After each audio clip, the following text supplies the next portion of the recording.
Fire brand અને ડેડિયાપાડાના ધારાસભ્ય ચેતર વસાવા ફરી એકવાર કાનૂની મુશ્કેલીમાં ફસાયા છે।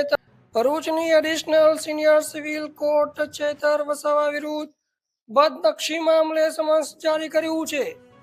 સમગ્ર પોલીસ વિભાગ વિરુદ્ધ કરેલી એક ટિપ્પણી હવે ધારાસભ્ય માટે ગળાનું હાડકું બની ગઈ છે।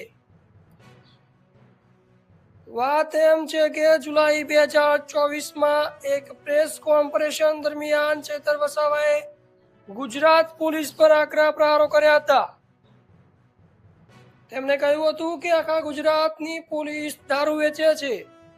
આ નિવેદન બાદ પોલીસ બેડામાં ભારે રોષ જોવા મળ્યો હતો। ભરૂચના તાત્કાલિક એસપીએ આ બાબતે રિપોર્ટ તૈયાર કર્યો હતો, જેના આધારે સરકારી વકીલ દ્વારા કોર્ટમાં બદનક્ષીની ફરિયાદ દાખલ કરવામાં આવી હતી। ફરિયાદમાં જણાવ્યું હતું કે ધારાસભ્યનું આ નિવેદન પાયાવિહોણું છે અને તેનાથી લાખો નિષ્ઠાવાન પોલીસ કર્મીઓની છબી ખરડાઈ છે। તમને જણાવી દઈએ કે આ કેસમાં હવે નવી કલમો હેઠળ કાર્યવાહી શરૂ થઈ છે। ભરૂચની અદાલતે ભારતીય ન્યાય સંહિતા BNS 2023ની કલમ હેઠળ 356 હેઠળ આ ગુનો નોંધ્યો છે।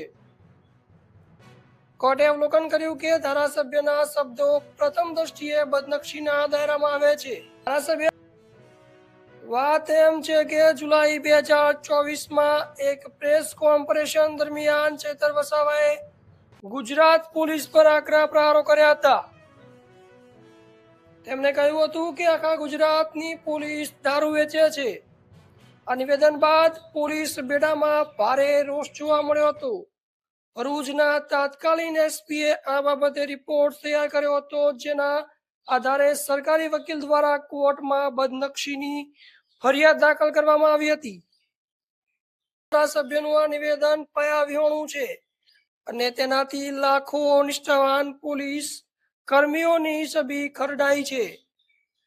તમને જણાવી દઈએ કે આ કેસમાં હવે નવી કલમો હેઠળ કાર્યવાહી શરૂ થઈ છે।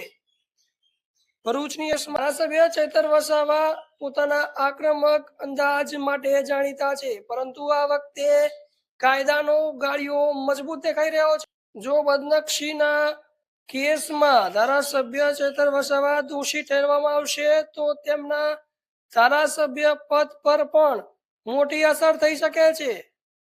તાજેતરમાં બનેલા રાહુલ ગાંધીના કેસમાં આપણે જોયું હતું કે બદનક્ષીનો કેસ કેટલો ગંભીર બની શકે છે।